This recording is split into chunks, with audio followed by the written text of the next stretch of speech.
नमस्कार, public news में आपका स्वागत है। सीज़ फायर हुआ है तो क्या हुआ? कुछ लोग ऐसे गदगद हो रहे हैं जैसे पाकिस्तान ने इंडिया को धूल चटा दी हो। भाई साहब ट्विटर पर वीडियो वायरल कर रहे हो, देखो देखो भारत डर गया है।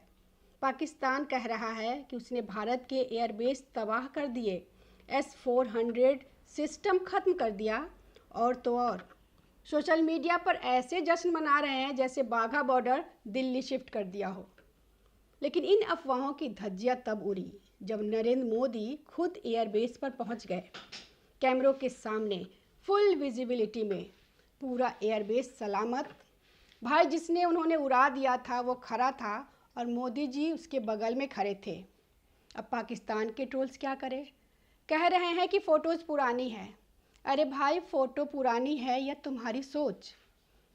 और असली मज़ा तो तब आया जब पाकिस्तान के अपने ही लोग अपने ही देश की लंका लगा रहे हैं, जनरल्स का मजाक बना रहे हैं, पत्रकार कह रहे हैं कि हम झूठ फैला रहे हैं और आम जनता पूछ रही है कि हमारे 300 लोग मरे, वो क्यों नहीं दिखा रहे हो?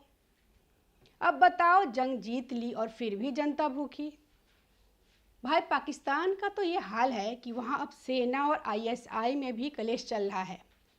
इमरान खान जेल में है, नवाज शरीफ दुबई में है और देश की बागडोर मीम मेकर्स चला रहे हैं। लेकिन इन सबसे ऊपर इनका वो घमंड जो सिर्फ झूठ पर टिका है। अब बात करते हैं असली मुद्दे की। भारत ने सीज फायर क्यों माना?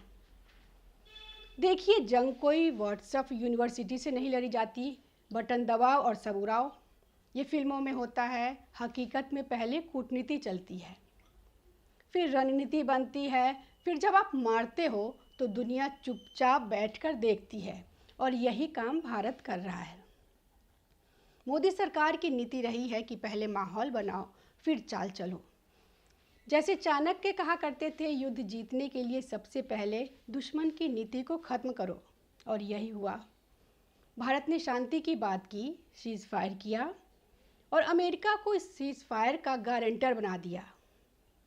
अब जैसे ही पाकिस्तान ने उल्लंघन किया, ट्रंप से लेकर पूरी दुनिया को बेइज्जती महसूस हुई। मतलब पाकिस्तान ने न सिर्फ भारत को बल्कि अमेरिका को भी ठगा। और अब भारत की जो भी कार्रवाई होगी वो रिएक्शन मानी जाएगी, यानी जायज़। अब बताओ कौन स्मार्ट है, जो चिल्ला रहा है ट्विटर पर या जो दुश्मन को खुद अपने जाल में फंसा रहा है? अब भारत एक नई रणनीति पर काम कर रहा है, मल्टी डायमेंशनल वॉरफेयर, जिसमें बम गोलियों से ज़्यादा ज़रूरी है डेटा, साइबर अटैक, कम्युनिकेशन जाम और दुश्मन की अर्थव्यवस्था पर प्रहार।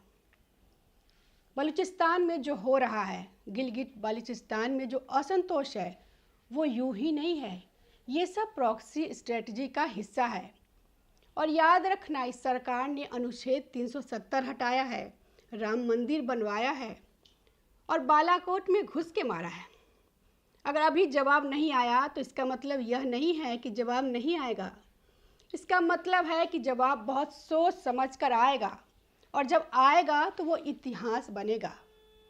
सीज़ फायर सिर्फ एक कागज़ नहीं था, ये पाकिस्तान के झूठ को दुनिया के सामने नंगा करने की स्ट्रेटजी थी। और अब जो भी होगा वो भावी नज़र आएगा। जंग तब जीत ली जाती है जब दुश्मन के पास झूठ के अलावा कुछ न बचे, और आज पाकिस्तान की यही हालत है। नमस्कार।